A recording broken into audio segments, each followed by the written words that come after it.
Okay, so bear with me. I know that this is going to be a lot of information, but I want to talk to you about why I'm a solutions expert and not a digital marketing agency, because there's a big difference. And if you're in these industries, you're going to find that the companies that you're probably using are literally using this tactic. And there's going to be a little bit more to this, but basically the company that you're probably using or the internal staff that you're probably using, you guys are driving an ad and you guys are getting a target group of consumers, and you're either profiting or you're not from that ad. That's essentially how you guys have this. Some of you guys that are a little bit more advanced will have a follow-up process from this where you try to upsell them something and make even more money off of those who convert. But generally speaking, that's where it ends for you guys. So this will include those email funnels and things like that your company probably has in place. If you don't, that's a big red flag, because you're not increasing their lifetime value, right? We want their lifetime value to be as high as we can, but we're missing a huge segment of this, and this is what my firm specializes in. This board is about to be full. If you have 20 minutes, bear with me, because you're gonna have a deep understanding of what you're missing out on, what I can probably provide you with, and how we can actually move forward on this together. So from this, you guys drive an ad, and this is just yes, okay? So this is that yes column. Yes, they purchase, and if they do not purchase, well, do we have anything going there? If we don't have anything going when we don't make purchases, well, we're just leaving money on the table. But really, there's actually something we can do here to acquire a lot more money. So yes, we've all heard of those fancy terms like downsell and upsell and things like that, but this is actually different. So if I drive an ad to you, like the one you're probably seeing right now, well, how do I acquire money out of you right now?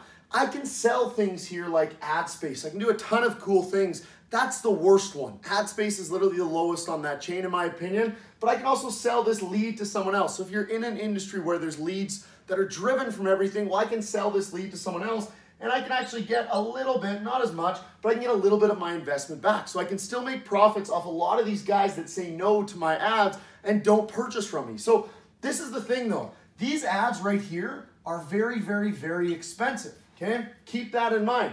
This is why I don't like this method of marketing, and I think marketing agencies as a whole have this pretty backwards, because if I'm competing, you know, for if I'm a lawyer, or I'm a marijuana company, or I'm a real estate agent, things like that, well, I'm going to be spending ads right here along with my competition, and if my competition knows that each sale is worth $5,000, they're going to drive this bid up, understandably, because that's how they make money. So now they spend $1,000 to make $2,000. That's still a great return on investment in their opinions, but eventually this is just going to keep going up to the point where it's not really profitable. Plus, the amount of leads you guys are getting here are not that high. Now, let's chat about another example here. If you're a marijuana company, this is something that I stress. If you're a marijuana company, you're going to try and drive ads to your point of sale, but that's not really going to do too well for you, because this is what the problem is this ad's going to cost you a lot of money, but their first time sale is probably going to only leave you with like 30 or 40 bucks profit.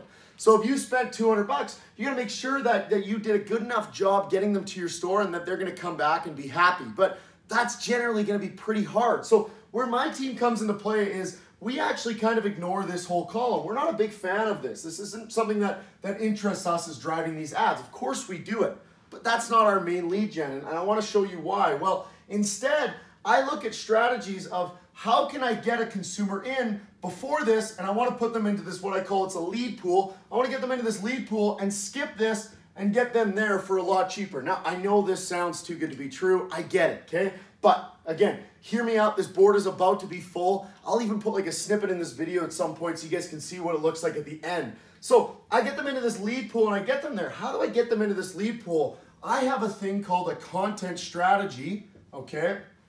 Content strategy that fills people in here. And yes, I spend money to get them in here, but I get them in at a point where it's a lot cheaper because my competition doesn't exist there. So I'm not driving them a direct ad saying, hey, come buy this. I'm driving them a piece of content that I know that they want that probably increases their value of life or their happiness aspect. And it's relatively very, very cheap to get them in here. And now I can get them from a product pool into my sales converting. Now, what does this number realistically look like? Once we're optimized, it's somewhere less than that $1 range to get someone in here, okay? So again, a lot of you guys, and this is for the people who have high clientele, high paying clientele. So, you know, real estate agents, marijuana companies are the two that I talk about a lot because there's so much money per sale, right? So that means that the ad spend is gonna be incredibly high for those people. So if I can get them in at a point over here and into my funnel, into my system, well, now I can avoid this big direct ad cost because I got these players in. Yes, from a time perspective, I got them in a lot earlier, right? I'm just going to put in that time.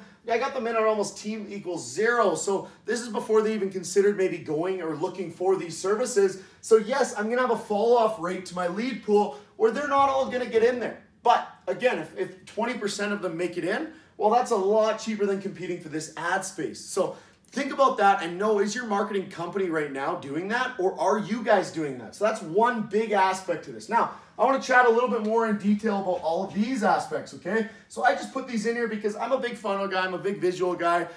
Yes, knows is how you should break down your business from a marketing perspective. So if I have this ad running, okay, and it's doing a good job, I have this ad running and it's getting me sales, great. But when it doesn't get me a sale, what do I do? Depends on your company and depends on what you can do with this. But we have options here that I can set up. So we can put ads here to actually counteract our costs. So everyone who's coming into our site, seeing our site, maybe we have ads to other things on there, to the no column only, not to the converting purchases, so I can recoup some of my ad spend, right? So now this cost gets even lower because the risk of this, I know that I'm going to get something out of those people that say no. If I can get 1 out of 100 people to maybe buy something here that has nothing to do with my business, well, that's also going to recoup my value, because at the end of the day, I want them to purchase this big ticket product where I make $5,000, right? If you're a marijuana company, I want them to come into my store and I want them to purchase that. But if I can't get them to purchase that, well, I need to recoup some of my money and maybe I sell them an informational product here, right?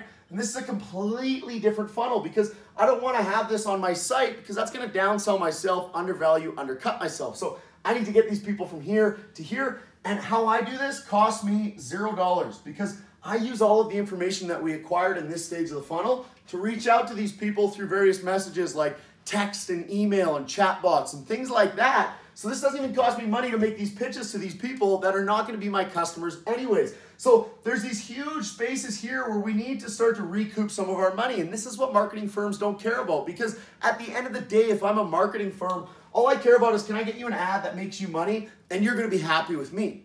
But from a solutions expert perspective, I look at, well, okay, I don't want to compete with these people. I want to actually grow your business, and I want to give you something that's proprietary to compete on in that space. So I'm going to create a system for you where we can get these people in without competing with our competition, and we can actually recoup some of our money. That's amazing, okay? So it sounds great. It is great, but let's just chat about this a little more. Now, lifetime value, LTV, this is something that I stress because even a lot of you guys out there, especially real estate agents, things like that, a lot of you guys out here might make $5,000 a sale, but you're doing nothing with it. You're not actually making, you're just making that 5K and that's it. Maybe you're gonna recoup and make more money in the long term, like 7 years, 10 years from now, when they're buying another house. Or marijuana company, you get someone in once, how are we increasing that lifetime value? So this is what I focus on, and I create strategies that are $0 in marketing spend. So why would a marketing agency care about that? Because at the end of the day, they're usually tied to your ad spend. So if you're not spending money, they're not making money, right? That's generally how they set up their agreements. Trust me, I run a solutions agency. We do still do a lot of marketing, but this is my focus. I look a little bit bigger picture, and I deal with a lot bigger clientele as a result. So now that I don't care about my ad spend, well, I can actually get people here for, again, $0, right? So I'm gonna put this as 0, $, my felts suck, $0. I'm seeing if I have any others around me. I do. Let's see if they're any better here. So I'm going to put $0 here, okay? That's going to cost me a $0 avenue, and now I can actually increase my lifetime value by selling them things along the way. Now, generally speaking, what these come down to is informational products, right? So I work with my team and my content writers to find out what these informational products should be. So in a space like mine, I'm going to show you what this looks like. So, for example, I sell software that helps people sell products online and things like that. So I could create an ad saying for, you know, someone who wants to sell products online. Great. I show them my ad. I pay, on average, to get a conversion there, somewhere around $350, $400. That's realistically it. And I make about $1,000 off of that US. Great return, still happy with it, but there's actually a better method. So I do this. Regardless, we'll chat about this side in a second. Regardless, they buy this software from me. That's probably it. Maybe there's a monthly subscription. Maybe there's things like that. But up here, I can actually sell them more. I can sell them something that I know that they're going to need before they need my next product. So some intermediate steps, right? And sometimes this is just informational products. In my circumstance, it's actually a completely different software. So if you go through my bootcamp, you get this $1,000 thing. Now I show you this software that's going to make this even easier for you, this process. So it's going to cost you a lot less, but now I get them in at a ticket here. Before, only I would get them at this point, when this was 3 years from now and they needed consulting services from me, right? Because this is consulting. Consulting services up there, which is a big, big ticket item. So this costed me $0, and now, you know, I get somewhere around a 12% rate in here, where someone's paying me about $149 a month US, or they buy it outright for 800, roughly 800 US. So life, I'm just gonna put life there. So now I get them in there, and then as well, that doesn't hurt my consulting aspect. So in 3 years from now, when their business is doing great, they need a high-level consultant. Well, now I work one-on-one with these businesses, and I charge anywhere from $3K and up a month. Generally speaking, it's around that $5K mark for consulting, right? And then usually there's a variable term in there. So now I've just increased this portion here. My lifetime value's gone up tremendously because I'm getting a lot more money out of them as well, but they're also actually more likely to become consulting clients because I sold them something good here that they see my name all the time. That's important when we sell this product. So a lot of you guys are looking at this and thinking it's not applicable to your business. That's false. For sure it's applicable to your business. I'm yet to come across a business where we can't do things like this to dramatically increase the lifetime value of our consumer. Now, something here that's big about this is when they use my informational product, I actually sell this for a lot cheaper than I could. I could sell this product for a lot more money. A lot of you guys seeing this video probably know what I'm talking about. It's mybigedge.com. Check it out if you're curious. So I could sell this for a lot more money here, but I choose not to. The reason is I want to keep people happy and give them a high quality product for a lot cheaper than I could charge because I get more of them in there and they're very satisfied and they go, wow, for 150 bucks, that's what I get. So now when they look for consulting and I say, hey, it's $5,000, they know me, they know my service, they know my products, and they go, wow, I can't wait to see what I get for $5,000, which is great, and I provide them with that value. So that's how we get to this point. Now this downsell funnel, because this is all great and makes sense and people understand that, this funnel doesn't make a lot of sense to people. So what do I do in my life with this? Now, I'll take someone who goes and they buy my bootcamp or they don't buy my bootcamp. Let's say they don't buy my bootcamp here. Well, okay, a lot of you guys will just accept that you are negative on that person, right? You're negative whatever your marketing expense was there. I'm just gonna put X, right? And you move on with life. I don't. I do something with these leads because they're lost leads for me. They're not gonna buy my software or program that is what it is. So I partner with other companies and I look at opportunities that I can sell them something else here, right? And now we've got good partnership deals where we go both ways because there's a point and a level, and I've got a huge recoup funnel here where this isn't just instantaneously they didn't buy. I've got a huge recoup funnel. This is after 3 months. Well, I try to put them back into here, somewhat like that, so that I can get that sale and still recoup my money. But if it's a lost cause, there's no chance I can.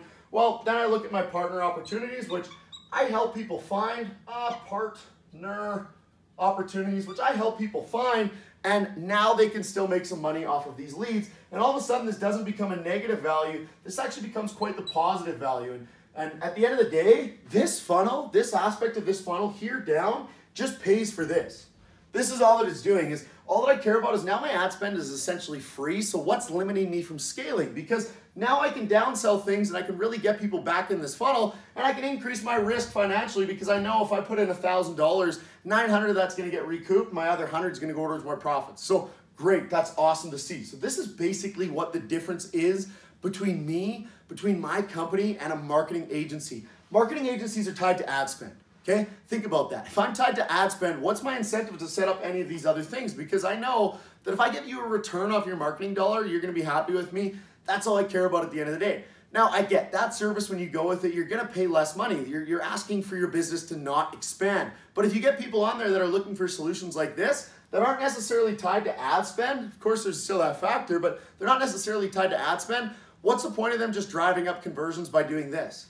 Right? We look at this and we look at this a lot differently, and every single member that we get on as a client, we sit down as a team of 10 of us and we literally set this up on this whiteboard and we go, okay, what can we do with this? Okay, so now we look at all of these avenues and we don't care about money from an ad spend perspective because if I'm a marketing agency, how do I make more money? I try to convince you to spend more. I'm not trying to convince you to spend more. I'm trying to find you a solution where you don't need to do that. So we get people in on this side and we get the results out on the other side for, generally speaking, a lot less money at the end of the day because we're growing your business. We're doing something that's proprietary to you, and you're going to be able to succeed above your competition because ads are great, but ads are only going to go far as your competition figures them out. Once your competition knows exactly what you're doing, what's stopping them from creating a Facebook login or a Google login and running the exact same ad? So That's kind of what differentiates me and my firm opposed to everyone else. So if this sounds like something that's interesting to you and I hit a nerve with this, reach out to me. I'd really like to chat about it. So there'll be a link above or below this video, or maybe someone sent you this. Chat soon. See you later.